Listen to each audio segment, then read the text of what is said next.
One piece chapter 1158 का briefs वाले आ चुका है और ये ब्रीफ्स वाले लिटरली काफी ज्यादा कटक है क्योंकि इसमें हमें देखने को मिल रहा है किंग हाराल्ड वर्सेस ब्रॉक डी जिबेक का फाइट देखने को मिल रहा है और जिसके वजह से जो हाकी क्लास हमें देखने को मिल ही रहा है। पर भाई अभी के टाइम पे हर एक चैप्टर में हमें हाकी क्लास देखने को मिल रहा है, मतलब हर एक चैप्टर में नहीं पर जब भी देखने को मिलता है हाकी क्लास देखने को मिलता है, लेकिन प्रॉपर फाइट नहीं देखने को मिलता है। पता नहीं ऑर्डर क्या कर रहा है अभी के टाइम पे, पर फिर भी यार जो देखने को मिल रहा है वही काफी ज्यादा मस्त है। पर एक प्रॉपर फाइट भी हमें देखने को मिलना चाहिए। हमने रॉजर वर्सेस ग्राफ का भी क्लास देखा, उसमें भी पता चल रहा कि भाई हाकी क्लास हुआ है, लेकिन हमें प्रॉपर तरीके से फाइट देखने को नहीं मिला और ये चीज हमें इस वाले चैप्टर में भी देखने को मिल रहा है। और साथ हमें सैंक्स की मॉम भी देखने को मिल रहा है और साथ में हमें पता चलता है ब्लैक बियर्ड कैसे पैदा हुआ और बहुत कुछ है इस वाले चैप्टर में। तो वीडियो को स्टार्ट करते हैं बिना टाइम वेस्ट के। चैप्टर का नाम है हाराल्ड वर्सेस रॉक और तुम्हें पता ही है कि भाई इस वाले चैप्टर में होने वाला है फाइट, वो भी खतरनाक, दोनों के बीच में हाकी क्लास, जिसकी वजह से इन दोनों की दोस्ती हो जाती है, टूट जाती है। पर अभी नहीं, अभी टाइम है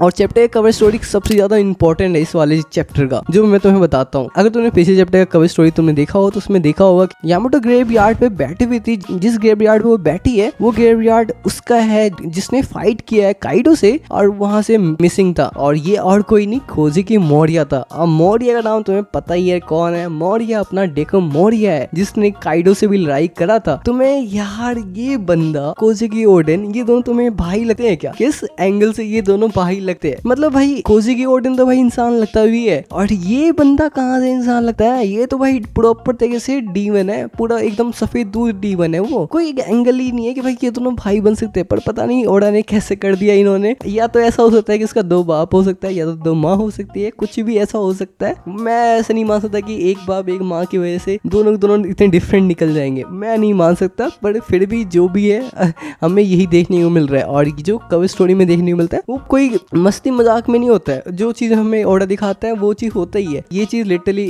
स्टोरी में ज्यादा हमें कुछ हेल्पफुल नहीं देगा, पर ये चीज हमें पता चल के कि हाँ भाई देख डेक्का मोरिया इसका भाई था, बस हमें ऐसे बता दिया गया और कुछ नहीं है। तो इसके बारे में हम बहुत कुछ बात कर सकते हैं पर अभी नहीं करेंगे क्योंकि भाई इस वाले स्टोरी में और भी बहुत कुछ देखने को मिला है। तो चैप्टर की स्टार्टिंग में हमें देखने को मिल रहा है 40 साल पहले, जहाँ पे रॉजर पैराटाइन जाता है रॉक से लड़ने के लिए, कोई बातचीत करने के लिए नहीं, रॉक से लड़ने के लिए, जहाँ पे रॉक और रॉजर दोनों भाई मान जाते हैं कि भाई यहाँ नहीं लड़ेंगे क्योंकि यहाँ पे साकी का बाढ़ है, जिसकी वजह से ये दोनों यहाँ पे नहीं लड़ते, कहीं और जाके लड़ने के लिए बात करते हैं। जिसके बाद में पता चलता है जो रॉक है उसको किसी और से प्यार हो गया और रॉक का जितना भी सारा इंटरेस्ट था साकी पर वो सबके सब अब खत्म हो चुका है क्योंकि अब वो बंदा किसी और बंदी के प्यार में पड़ चुका है और दोनों का बच्चा भी होता है आगे जाके जिसका नाम ब्लैक बियर्ड। पर भाई हमें कोई सा भी फेस रिवील या कुछ भी हमें देखने को नहीं मिल रहा कि भाई ब्लैक बियर्ड का जो माँ है वो कौन है, कुछ भी आइडिया नहीं, ना उसका नाम ही हमें देखने को नहीं मिल रहा है। पता नहीं चैप्टर में आ जाएगा या नहीं आएगा वो भी कंफर्म नहीं है, लेकिन स्पॉइलर में तो बिल्कुल भी नहीं देखने को मिल रहा है। उसके बाद हमें देखने को मिल रहा है जो किंग हाराल्ड है वो मान जाता है गोसे के प्लान को कि वो जाके रॉक डी जिबेक से लड़े। जिस बात में मैं सोच रहा हूँ भाई उसने क्यों इस बात पे मान गया। रॉक डी जिबेक उसको एक बेस्ट फ्रेंड मानता था और किंग हाराल्ड भी कहीं ना कहीं उसको दोस्त मानता ही था, पर मुझे ऐसा लगता है कि उसने नेगोशिएशन करा होगा और कहा कि भाई मैं उसे पीटूंगा नहीं, मतलब मैं उसे खत्म नहीं करूंगा, मैं उसे पीट सकता हूँ और तुम्हें पकड़ के दूंगा पर उससे कुछ नहीं करने का, मतलब उसे मैं उसे मार के दे दूंगा, उसे कैद कर लियो पर उसे मारियो मत। कि मेरे हिसाब से तो मुझे ये लगता है कि जिसकी वजह से जो किंग हाराल्ड है वो माना होगा, वरना कोई और नहीं लगता कि भाई वो अपने बेस्ट बडी को ऐसे खून करने के फिराक में वो चला जाए, मुझे नहीं लगता। क्योंकि जिस तरीके से वो बंदा है ना भाई, मैं नहीं मान सकता कि वो इस तरीके से माना होगा। उसने पक्का कोई नेगोशिएशन कराई होगा और तुम्हें पता है ना भाई कितना हरामी है भाई गोरोसे में इमर्सिव। वो भले बोलेंगे भाई तू कर दे भाई, मैं तेरी बात में मानता हूँ, मैं उसे खत्म नहीं करूंगा, तू चिल रहा है, तेरी बात को मैं मान रहा हूँ, लेकिन वो हरामी होते ही है भाई। अगर तो उसने पकड़ लिया तो भाई लिटरली वो तो खत्म कर देंगे, ऐसा टाइप के वो बंदे हैं। तो यही चीज मुझे लगता है किंग हाराल्ड के साथ हो रहा है। अभी के टाइम पे वो भले ही वो बुरा बन रहा है रॉक के सामने, लेकिन वो उसकी मदद करने की कोशिश कर रहा है, लेकिन फिर भी मदद नहीं करना चाहिए क्योंकि ये चीज लिटरली रॉक के लिए ही खराब होगा। उसके बाद इन दोनों के बीच फाइट होता है रॉक डी जिबेक और किंग हाराल्ड के बीच में, जिसमें हमें हाकी क्लैश देखने को मिल जाता है, जिसके वजह से काफी सारे बिल्डिंग या मिट्टी जो भी धरती वरती सब फटने लगता है। तुम्हें पता ही नहीं हाकी क्लैश में क्या ही होता है। अभी के टाइम में हमें कितने सारे हाकी क्लैश देखने को मिल रहे हैं। मजाक से बैठ मजा आता है ये सब देखने में, पर एक प्रॉपर एक जेन्युइन टाइप का फाइट भी तो देखने को मिल जाए। ये हाकी क्लैश में क्या रखा है, hockey clash is best, but यार एक फाइटिंग मतलब एक प्रॉपर फाइट हमें देखने को मिल रहा है, सिनेरियो देखने को मिल रहा है फाइट का अच्छा खासा, वो सब होता है भाई मजेदार। ये सीन बस 1-2 सेकंड के लिए चलता है, 5 सेकंड के लिए देखने को मिलेगा प्रॉपर तरीके से और खत्म। इसमें नहीं मजा आता है जिसमें प्रॉपर फाइट होता है, जो भाई स्वॉर्ड शॉर्ट फाइट में ना मुक्काबाजी खतरनाक तरीके से हो रहा है, उसमें मजा आता है भाई। ये सब में नहीं आता है पर उतना नहीं आता, पर क्या कर सकते हैं अभी के लिए यही देखने को मिला है, जिसमें दोनों नॉकआउट हो जाते हैं। मतलब दोनों हारे नहीं है, दोनों नॉकआउट हो चुके हैं, दोनों एक ही लेवल पे है इसका मतलब। और इसके बाद जो रॉक डी जिबेक है और किंग हार्ल्ड के, इन दोनों के बीच में जो दोस्ती है वो प्रॉपर तरीके से खत्म हो जाता है। पर भाई तुम्हें पता है ना, कितना भी दो बेस्ट फ्रेंड होते हैं वो दोस्ती तोड़ लेते हैं, लेकिन अंदर में कहीं ना कहीं दोस्ती रहता ही रहता है, जिसकी वजह से आगे जाके भी जब ये लड़ेंगे तो भाई हिचकिचाएंगे ही एक दूसरे से, जो होगा ही होगा। क्योंकि गॉड वैली, तुम्हें पता है गॉड वैली में ही ये बंदा मरता है रॉक डी जिबेक, और जिसको हराने में सबसे ज्यादा की पॉइंट मुझे लग रहा है ना, ये अपना किंग हार्ल्ड ही है। मतलब ये बचाना चाहता है, लेकिन भाई इसे नहीं पता ना कि गोड से कितना हरामी है। दिक्कत वाली बात ये है, जिसकी वजह से मुझे लगता है कि भाई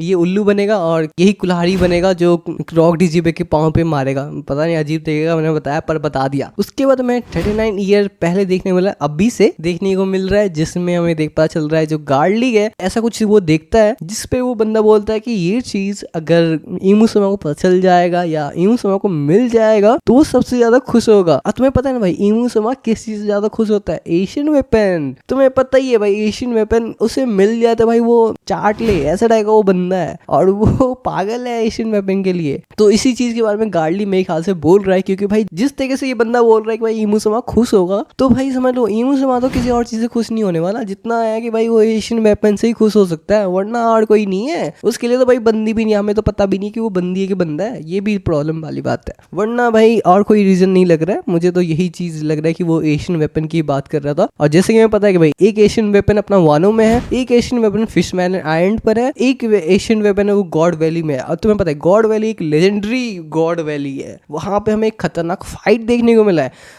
तो मैं ये बता दूं भाई रॉक डी जिबेक भी एक सेल्फिश बंदा है, मतलब उतना भी नहीं है पर है। वो सिर्फ और सिर्फ सार्की के लिए लड़ने के लिए जाएगा ये मैं मान नहीं सकता है, कोई और मोटिव भी होना चाहिए। क्योंकि भाई देखो उसका शादी हो चुका था, वर्ल्ड गवर्नमेंट से लड़ने के लिए सिर्फ प्यार चाहिए और वो प्यार इसका नहीं था सार्की। तो भाई ये बंदा ऐसे नहीं जाता जहां तक मुझे लगता है। तो ये चीज मुझे लगता है कि जो वहां पे एशियन वेपन था ये चीज रॉक डी जिबेक को भी पता चल गया था और वो पाने के लिए, और साथ में सार्की भी थी वहां पर, तो जिसकी वजह से दो मोटिव थे जिसकी वजह से वो वहां पे लड़ने के लिए गया था। रॉजर की बात करूं तो रॉजर भाई अपने सार्की के लिए ही गया था जहां तक मुझे लगता है। और तुम्हें क्या लगता होगा मुझे नहीं पता, पर मेरे हिसाब से तो यही लगता है। और उसके साथ में देखने को मिलता है सैंग्स और सैम लोग गोद में है एक ही साथ अपनी माँ के, जो माँ है उसका जो बाल है उसका रेड कलर का बाल हमें देखने को मिल रहा है, जो प्रॉपर से बता रहा है कि भाई देख यही इसकी माँ है। तो वीडियो को यहीं पे करते खत्म। तुम्हें ये चैप्टर कैसा लगा तुम कमेंट में बता सकते हो, और तुम्हें ये वीडियो पसंद आया तो प्लीज वीडियो को लाइक मार दो, और प्लीज यार चैनल जो सब्सक्राइब करते हो यार, इससे काफी ज्यादा मोटिवेशन मिलता है, और प्लीज कर ही दो यार। तो फिर मिलते हैं नेक्स्ट वीडियो के साथ, तब तक ले स्टे सेफ की 5।